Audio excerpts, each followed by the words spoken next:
Hello and welcome to this video about Vue applications. In this video we're going over interface of the applications and basic functionality. If you used Vue before, I still recommend for you to watch this video just to refresh your knowledge and kind of see what's changed in this latest release. You'll notice our interface is very familiar, which is have it 4 panes where we can control these panels 1, 2, 3, 4. We also have it some navigational on top left side, and we have it some special properties and additional object browsers on our right side. When animation is enabled, you will also have it on the bottom the additional timeline and curves for animations. But that is more advanced functionality, and we weren't looking for this in this specific video. So let's look first what we have on our top, and you'll notice we have a drop-down menus which have it as access to all functionality of applications. You can also access most of these functionalities by hotkey or by submenu. It's meaning by right-click on an object or other elements or going to editors. Also, under this, you'll notice we have a fast access to specific functionality. Most of them will be related directly to the files, like open new file, save new file, cut, and undo, redo, all these options. As well, you'll notice we have some additional functionality like a sphere editor, painter, some animations, preset for the renders, and so on. On the left side, we have it more related to creating objects, terrains, atmosphere, kind of more objects inside the scenery. So if we look on the top, this is more like a properties kind of effect, and on the left, it's objects or elements that we're going to use inside the application. On our right side, on the top of the right side, we have it our properties for the selected object, and they will change depending what object we're selecting. For example, for the ground as we select, you can notice we have a material editor, some other properties, as well as positioning properties. For example, if we select main camera, that will change. For example, for camera, we have focal, blur, exposures, and some other elements here as well as properties. So they will change depending on what object we're selecting. Below this, we have our active camera view, and this is allowed us to manipulate and navigate camera. You of course can manage the camera position directly inside our scenery, like for example side view. We can move the camera around and position as we want. You'll notice that also as we select object in our scenery, we have those arrows, and this is a gizmo that we can manipulate by selecting specific direction gizmo like arrow up. We can move just up and down. We cannot move left and right. So it's kind of almost a log to specific direction. Also, you notice below we have elements that we can control by rotation. For example, rotation our camera. If you feel a little bit hard to access some of this rotational, you can always switch this gizmo to, for example, rotation menu by enable the option. Many times I found that just moving gizmo is sufficient for the task, and if I needed to adjust my camera, I will use it camera control, which is located on the right side just under active camera main menu.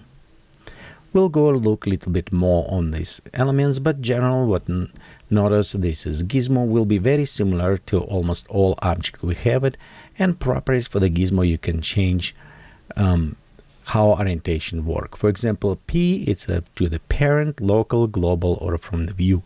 So this is different type as well as pre-selection, I say movements or rotational. Next, let's go back to our right side, because under our active camera view, we have the properties where we have the world browser for our objects or elements. Notice it's also have 4 different tabs which represent first will be for our object, next will be for linking like texture, materials, ecosystem, next also materials, what type we're using, and we have the populations, object, and other stuff. We'll go use them, and later in more advanced type of tutorials Don't worry right now about trying to remember all of this.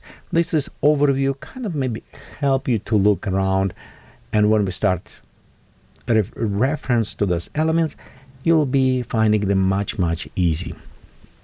Okay, so let's look what we have it in our main working space. And you notice right here we have it 4 different views, which represent top, side, front, and camera view. You can modify this view. You can change them and selecting whatever you want it. You also can have it much more flexibility. You can undock every window and positioning them out of this general application on another screen or wherever. You can totally customize this UI. However, I will advise you not to do yet that. As we going over our tutorials, I will be using standard UI. And sometimes if you customize, it could be a little bit harder to find the areas where I'm addressed. So for this reason, I almost will have it no customization done to UI. It's meaning it will go straight out of the first installation.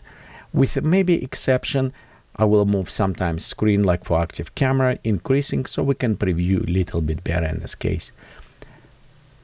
I hope it does not discourage you from experimenting with UI. And if for some reason you did something and you want to go back to original state, you can do this by going to File, Options, and inside Options in a General tab, you'll find the Reset Options to Default and other elements. So this way you can always revert back to original state. And hopefully this does not discourage you. So experiment and try to find your best things. And as we inside the options, you will also notice it's quite a bit more adjustments inside these applications, which will look a little bit later as we're progressing with all our tutorials. As we in these options, I want to point on another difference in the view, and that is if you look on the axis in the view, it is X going from left to right, Y is going from camera forward, going on a horizontal kind of line, and Z going up.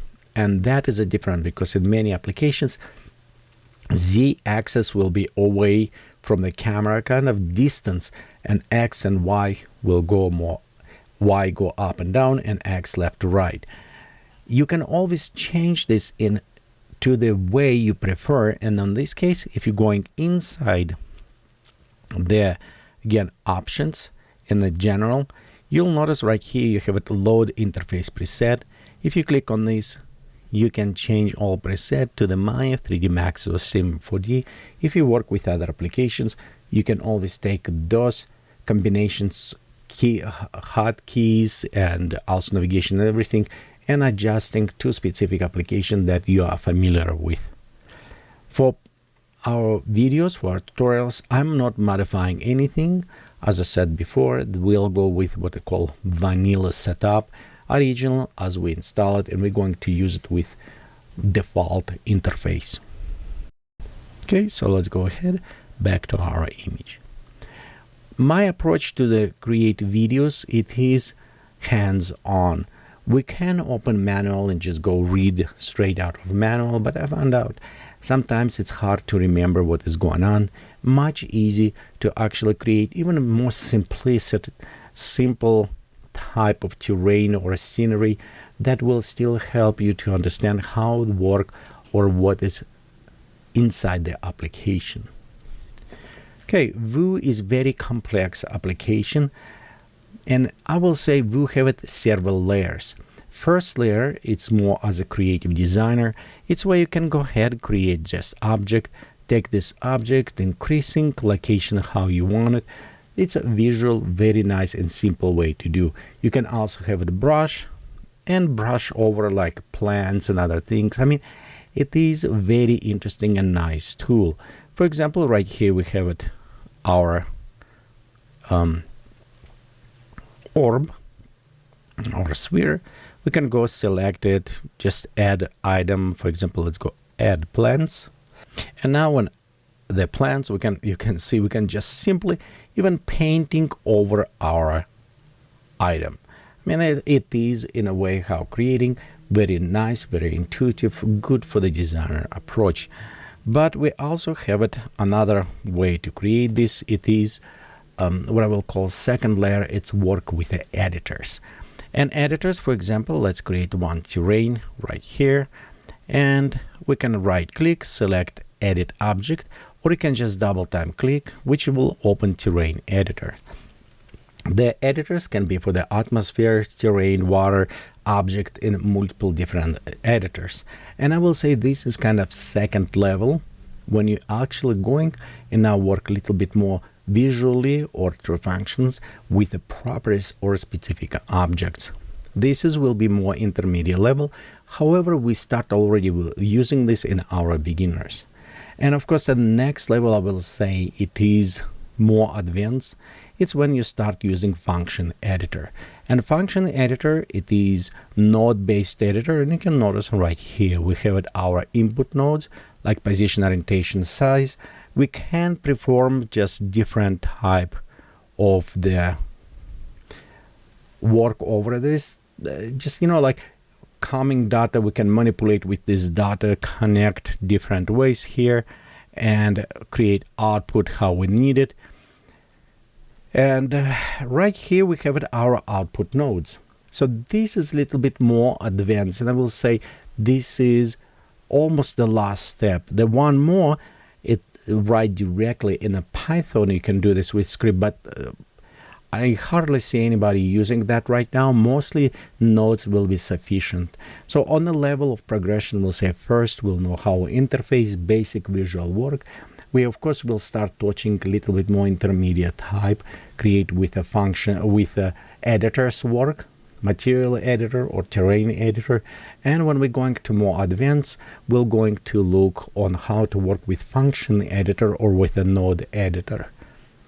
Okay, just let you know, it is nested. It's like, what you can say, cake, onions, ogre, whatever you want to say. It's a layer, so nested. And it's done very well, so it does not overwhelm you at the beginning when you start working with this. Well, let's do actually something first. And right here we have our scenery. By the way, this is a little bit different movements than in another applications, because you will need to use it right button to click and hold and pan around. However, when we're going inside the editor, you actually will need to utilize Alt key. You press Alt or Option and Mac key down, and by using left, middle, and right button, you perform depend on rotational, zoom, or panning functionality. Well, let's start doing something by creating first our landscape. And for this, we need to go on the right side and select from here. But before we do this, I want to kind of show you and point on these small dots. If you notice, like A, where's the text, if we click on text, you can create it, and it's just straightforward, just create the text for us. But if you see the dot, it means this is expandable menu and more stuff hiding there. For example, if we go to simple Boolean objects, you see it says sphere. If we right click and hold, it's expand. And now we have a selection from all different type of the objects we can create it. Example with the plants. If we click, it will actually open for us plant selector, so we can select the different plants. If we're going with the rocks, same things, it's open different rocks.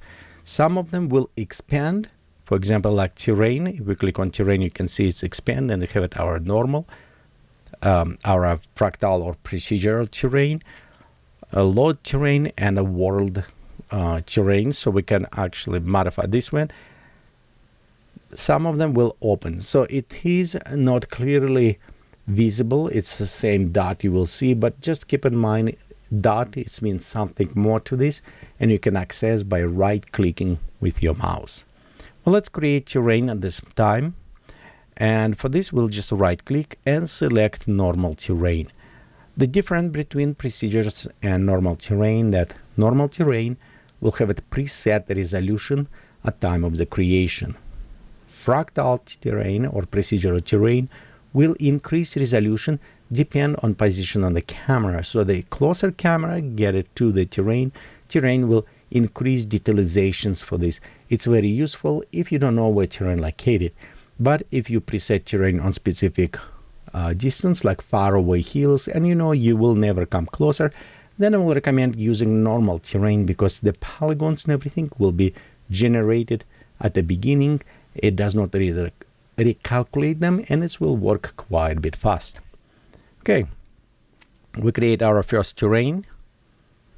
And by the way, when I address the terrain, this thinks about kind of like square, small piece of the terrain, because technically we actually have it our infinity terrain, and you can see right here it's called ground, and ground is infinity going from one point to another. We could actually also have a procedural ground, will change shape, but we'll play with this a little bit later. For now, just notice ground, it's infinity plane that going to as long as needed, and the terrains, it will be more specific square or elements that we can work with. You can change size of terrains by moving points in a binding box. For example, right here where we select, you can see we have the box around. If we select on the middle, we can just going in this only direction. For example, increase up and down. If we have at corners, then we can scale in all directions. So it's like log proportions, aspect ratio, or you can skew and do other for this. You can also modify all of these properties. If you look on the right side, top right, where it says object, this is our properties. Where we have our height, width, we can just simply type in, or we also know what it is. And after this, we have an additional like rotation on the axis, scale, we can twist, skew, we can create quite a bit fun stuff. So you have all accesses to this selected objects inside. This is object selection and elements. It will be about similar for most of them. Okay, let's now actually doing something. And for this, we're going to edit our object. So let's go ahead, double click on our object, and we open editor. The terrain editor, it's quite a bit packed in with a lot of features, because there we have the graphs, and we have the brush editor. We can paint, we can do in 2D or 3D. So it's a very sophisticated portion of the application, which will have several videos actually dedicated just to the terrain editor. For now, all what we care about is create simple terrain and see how it's work. On the top, we have some elements of the properties. Some of them the save, load different preset terrain, modify, preview, how we also watch, can we see a different object on the terrain. What we're interested, it's in these elements right here. It is in decreasing or increasing resolution of terrain. Currently, if we look below, it's 256 by 256. So it's meaning if we're going from left to right, it's 256 points. If our terrain is 256 kilometers, it's mean every point be 1 kilometer will be points. So we can modify height and width or height of this terrain only in 1 kilometer increment. So it will be ridiculously, obviously, large scale. But because this one, if I'm right, let's go actually select right here and preview. If we click, we can see this is about 900. It was, I think, 1 kilometer by 1 kilometer, but remember, I shrink a little bit. So, but it is about 1 kilometer, and if we take 256, it's about 25 meters each dot. I think my math correct, I may be wrong. But anyway, if we need to increase, what I'm going to do, I'm going to click and increase resolution, and now it's a double, it's 512 by 512, and you can also preview, it's have more grain, more details. Depend where you want to put your terrain, closer to the camera or far away, you are maybe increase or decrease resolution. This is again only related to the standard terrains. If you're using fractal or procedural terrain, you don't need to do this because resolution will increase depend how closer it is to the camera. Next, what I want to do, I want to change shapes of this. And shapes currently, because it's just a standard terrain with no 3D object, you actually don't have any overhanging cliffs or anything. It is going straight up. Точнее, point on the top cannot be on a point over this. If you want to create something more like a caves, overhanging cliffs, then you need to use special tools which will create more three-dimensional object. But for simplicity and everything, we'll just stick only with 2D. On the left side, we have different options what we can do, and there is a presets, and some of them kind of more effectors. For example, first, what is checked already, it is make this kind of flat edges. So it's simply take points and flatten to the end. If you uncheck, you can see right here you have just normal, like cut off almost piece of terrain. But usually for the mountains, let's go just flatten edges, and it's become very nice mountain. Below we have different type mountains, and one under this with a dot. This is actually erosion. So you can create, if you right click, and you can preview, you have all these different type erosions you can apply to your terrain. And below this, another type of terrain. So this is a preset, for example, a normal mountain, peaks, steps, have a different mounds, dunes, and so on. And some on the bottom, you can actually preload the image if you have it, and you can have it create terrain from the image, which is actually very fun things to do. Honestly, be careful, don't click on this one as you're going through all this, because if you click on erosion, it's take quite a bit time because it's very sophisticated algorithm to work there, and you will notice your computer just start hanging for some time till it's recalculated.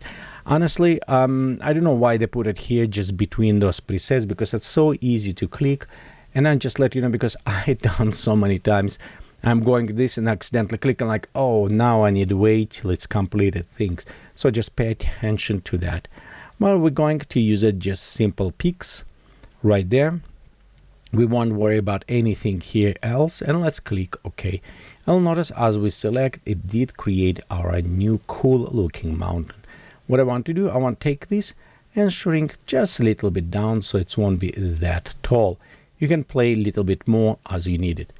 Let's select our camera and we'll bring closer to our area. As well, maybe we want to go and bring a little bit high. If you notice right there, we're 50 meters up in the air, and we can look a little bit down below so we can see our mountain.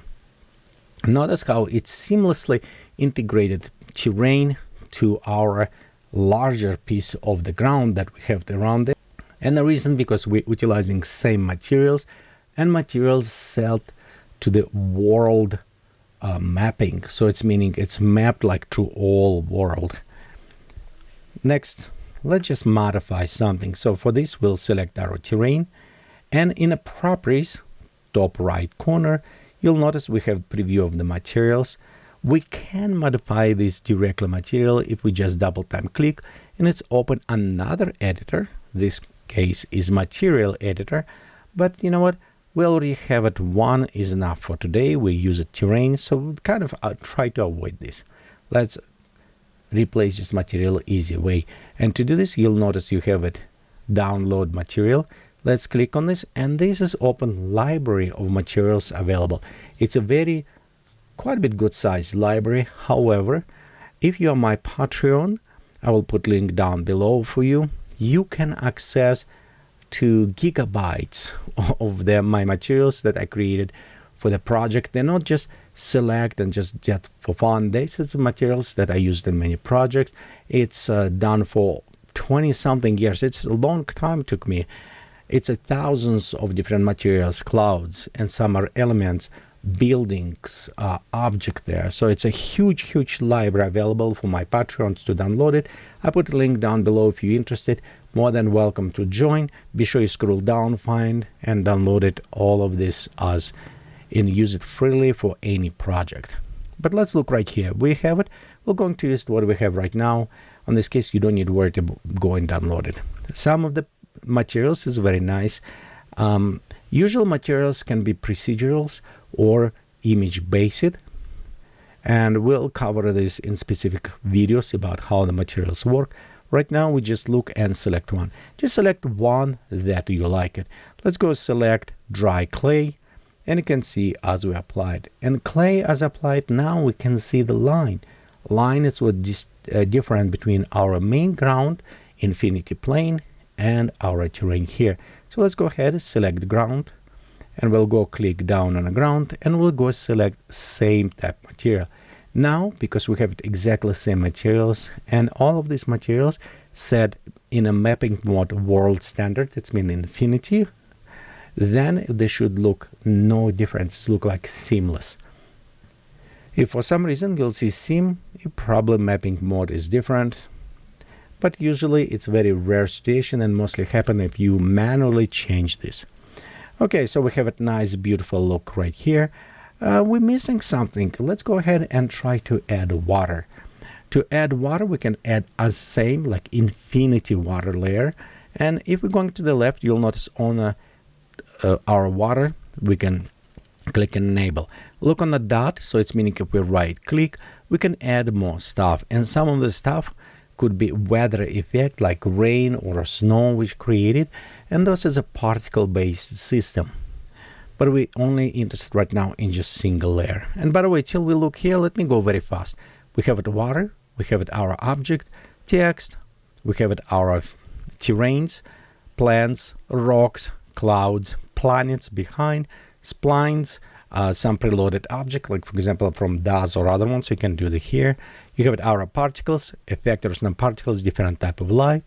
This is a kind of gray out because it is Boolean operations with the objects. So you need to select object for this, and how you want to place like drop object and everything. So I say it's very simple here, and you can modify if you need it. But again, we'll just click on this and notice it is created this water layer. So what I want to do, it's take our sea level, and currently it's like very low, almost to the ground and touching. I want to actually take this layer. Let's move right here so we can see and go up. And as I'm going up, you can preview in this area, see how it's created. Now we have it a little bit more interesting.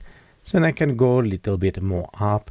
And as I'm going up, you'll notice some white stuff is disappearing. And the white stuff, it is a form. Vue is incredibly nice and application that monitoring, like for example in this case the level of the water was monitoring how close it is to the ground below, and if it's close like in real world, it start creating foam, because you know how waves in the ground, when they come closer to the ground, that start creating kind of bubble foam. So it is very realistically, clouds very realistic, water very realistic. I mean, it is incredible application in this case. Well, you can tell I like that application a lot. So you can play a little bit more with this repositioning how you want it. And I'll just put it like around here to create for our island. Water, for example, in this case, it's look a little bit choppy to me. So I want to create a little bit more nicer, calmer water. And we can modify this by the scale, or, well, I promise you we don't go to another editor, but well, promise made to be broken, yes? So we'll just double time click, going advanced material, select the layer for default water. Notice we have a form in water. I want to just create default water. And we select tab where it says bumps. And right here it says depth. Let's put it 0.5. So on this case, it will be kind of nicely smooth. Let's go ahead, click OK. And you notice now it's much smoother and calm water. Okay, let's select our camera, move a little bit away, bring slightly closer to the island, like around here. Look something what more interesting. We can readjust. In this case, you can play around. Next, let's adjust our lighting. For this, I'm just going to select the sunlight. And as sunlight in our top view, we can move it. What usually I do, I'm watching for these shadows, because shadows is what give it us dimensions in 2D world.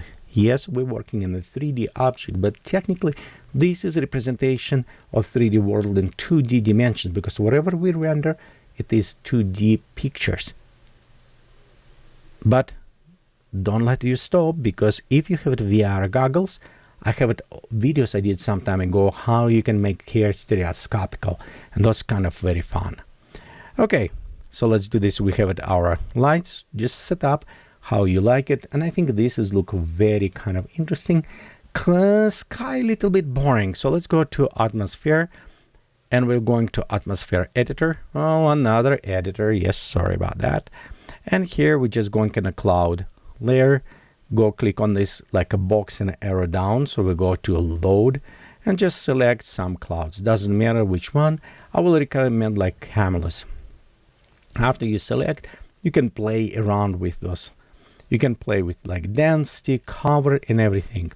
Notice sometimes density was like says 500 and you go it's only 200. Slider will kind of log, but you can always click and type in value bigger. So just let you know, almost all of this, it just safe kind of zone in this case. Okay, so let's go ahead, and I'm just like maybe about 3. I want very kind of fluffy things, and it's look very interesting here. We'll go click OK. Also, if you don't know how altitude on your clouds, if it's go up or down, sometimes it's hard to see, then you can go in your side view, zoom out, and you'll notice right here, look, this is our clouds. So we can actually select our clouds, and if you want, you can bring manually, even lower them to your ground, so or shrink them or do other stuff. It's kind of very cool because you can manipulate with this. Well, I think this is look interesting. I say, don't worry about having it very complex to create it. It's take a time. Just even a very simple scenery, like simple island with the water and clouds will work very great at the beginning. So you can learn how application work. Most important, how the manipulation, movements, all this stuff is working. Okay, when we're done, let's go start rendering. For this, we'll go to the render tab. Notice we have a dot because we need to change some properties. We'll right click, we open the render options, and then render options, most likely you will have a check preview. Be sure you render in final because the preview want to render transparency and some other stuff, and we want to do this. So click final at least. Broadcast, by the way, it is for animations. We'll add motion blur. We don't need this. And down below render destinations, usually I render to the screen so I can preview. We'll ignore all other settings except our resolution. Usually a minimum I can render in high definition HD resolution, but for the video, for this test, I'm going to render in 640 by 427, just too fast. Okay, when we're done, click OK, and now settings is there. Let's go ahead and left click on render. You'll notice it start generating, and it have it two passes. First, you saw how it's a black sky, everything. This is lighting pre-pass kind of. Don't panicking because it's a first. And second, now it start rendering already all images. Notice it's render in the squares, and this is called bucket rendering. It's meaning each zone assigned to specific GPU or CPU, and they handle rendering process. If you work with DAS using progressive generation, if you notice when you generate, it's kind of very pixel, and after less pixels, and you have final image. Both of those techniques, they're different, but they have plus and minuses. Progressive, which is kind of nice because you can stop at any, or you can continue after you stop. With a bucket, you kind of preset, you need to go all the way, but with a bucket rendering, you can render very large images faster than with progressive. Okay, and right here you can see we done creating our image, and that is all for now. We just very easy, very fast look on our applications, look on some properties, and create our first scenery. So in the next videos, we're going to more explore and actually start going a little bit more inside the editors and other properties, see what is actually Vue provide for us, how we can use it, and most important, how we can utilize with one of the most powerful second part of this application, the plan factory. Thank you for watching and have a great day.